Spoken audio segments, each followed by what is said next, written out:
semua, selamat datang kembali di CL Tax Consulting. Mungkin saya sudah lama ya tidak upload video-video baru untuk pembahasan tentang perpajakan. Nah, mungkin akan ke depan saya akan berusaha untuk konsisten ya membuat video-video perpajakan. Jadi buat teman-teman yang sudah subscribe, sudah like video ini, saya mohon dukungannya sehingga channel ini bisa berkembang menjadi lebih baik lagi. Oke, dalam video kali ini saya akan membahas hot issue atau berita yang baru kemarin ya, tanggal 31 Maret 2022 kan. Seperti yang kita tahu, tanggal 1 April 2022 tarif PPN di Indonesia itu yang tadinya 10% menjadi 11% atau naik 1%. Nah, teman-teman mungkin sudah pada tahu ya, per 1 April ini kenaikan tarif PPN. Nah, kenaikan tarif PPN ini mungkin teman-teman sudah tahu, ada barang yang tadinya negatif list menjadi barang terutang PPN, contoh seperti pendidikan, telepon, seperti itu. Nah, sekarang saya tidak akan membahas hal itu terlebih dahulu. Saya akan membahas bagaimana sih cara update atau memperbarui e-faktur, karena ada perubahan tarif dari yang 10% menjadi 11%. Otomatis e-faktur yang mungkin teman-teman pakai yang sebelumnya 3.0 atau 3.1 sekarang keluar versi terbarunya yaitu 3.2. Nah, pertanyaannya bagaimana cara menginstal e-faktur updatean tersebut.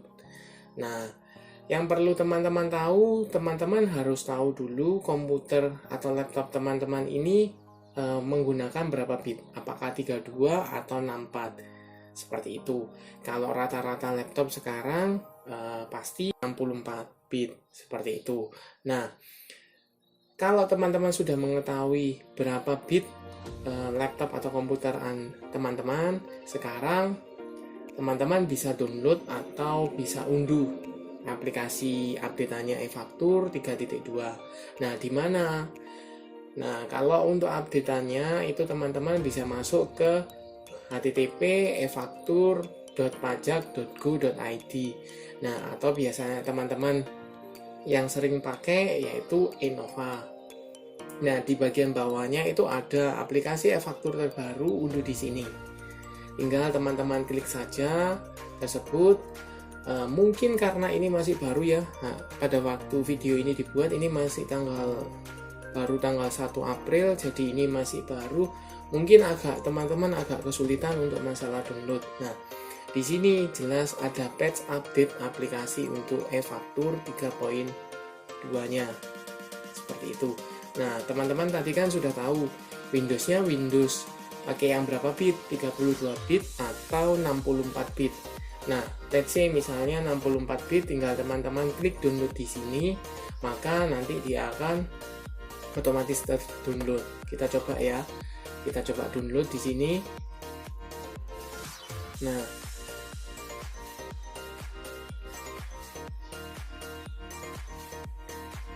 kita coba di sini. Ini berhasil terdownload seperti itu. Nah, kita tunggu. Kalau seandainya dia sudah komplit terdownload, maka teman-teman bisa ekstrak. Untuk mempercepat waktu, saya skip video ini. Saya ambil di database saya. Saya sudah mengunduh untuk e-faktur ya, 32 bit dan 64. Buat teman-teman yang seandainya kesusahan atau kesulitan untuk mendownload dari Innova, untuk masalah programnya e-faktur, teman-teman bisa, saya akan kasih link downloadnya atau link share dari Google Drive saya. Mungkin teman-teman bisa unduh dari sana untuk membantu teman-teman dalam penginstalan e-fakturnya, seperti itu. Sekarang kita coba, misalnya kalau untuk komputer saya ini 64, jadi kita ekstrak dulu. Kita ambil contoh, kita ekstrak untuk e-faktur 64 bitnya seperti itu. Nah, ketika sudah diekstrak, tinggal kita jalankan untuk e-fakturnya ya. Ini teman-teman harus jalankan atau teman-teman harus copy di tempat atau di folder yang teman-teman mau taruh database dan program e-fakturnya. Seperti itu. Kita misalnya di program DF ya. Ini akan berjalan. Kalau ini lumayan cepat, hanya beberapa detik saja diekstrak. Kemudian setelah selesai, teman-teman bisa langsung menggunakan e-fakturnya. Seperti itu. Di sini.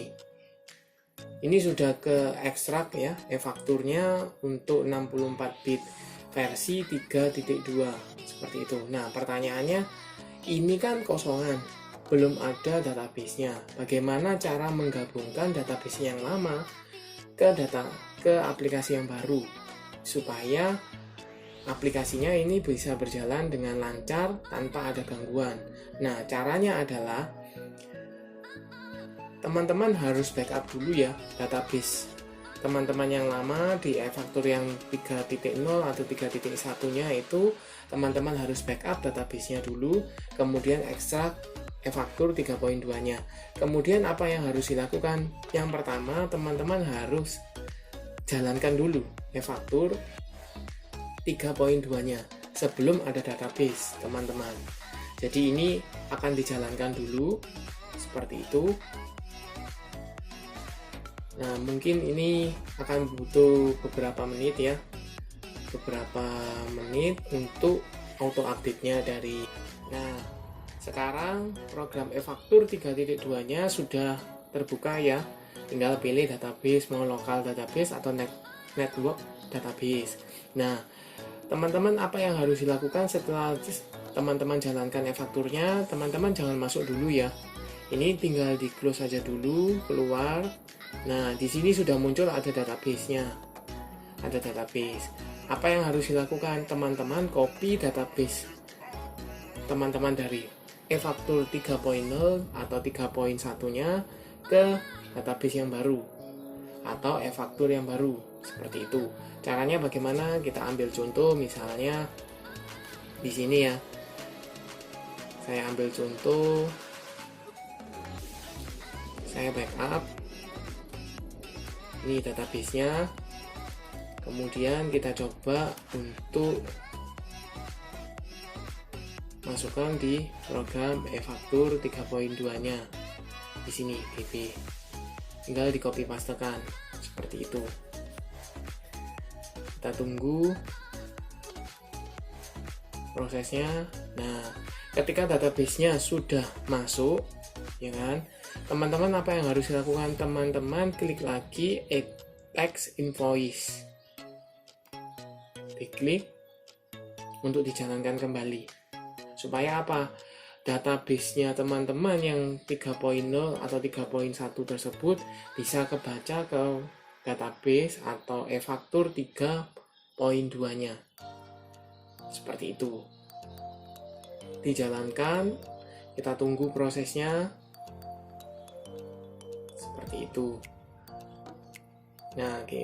Kalau ini sudah selesai, apa yang harus dilakukan? Teman-teman coba login untuk konfirmasi apakah database tersebut sudah ada. Kita coba login ya di sini. Ini hanya contoh saja.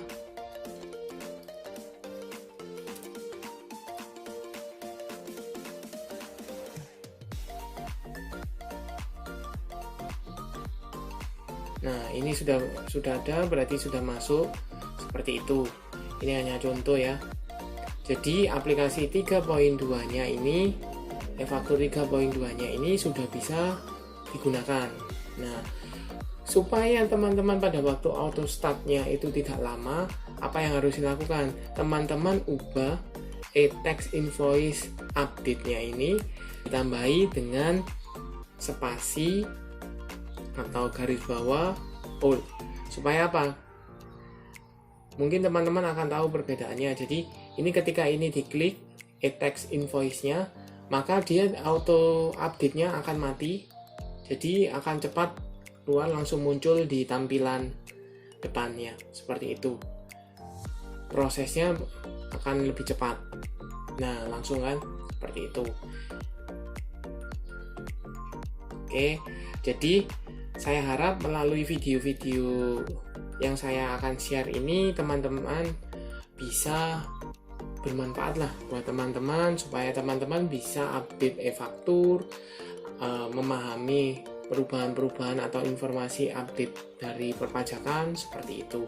Terima kasih sudah menonton sampai akhir. Jangan lupa like, share, dan subscribe channel YouTube saya, dan nantikan video-video berikutnya. Terima kasih.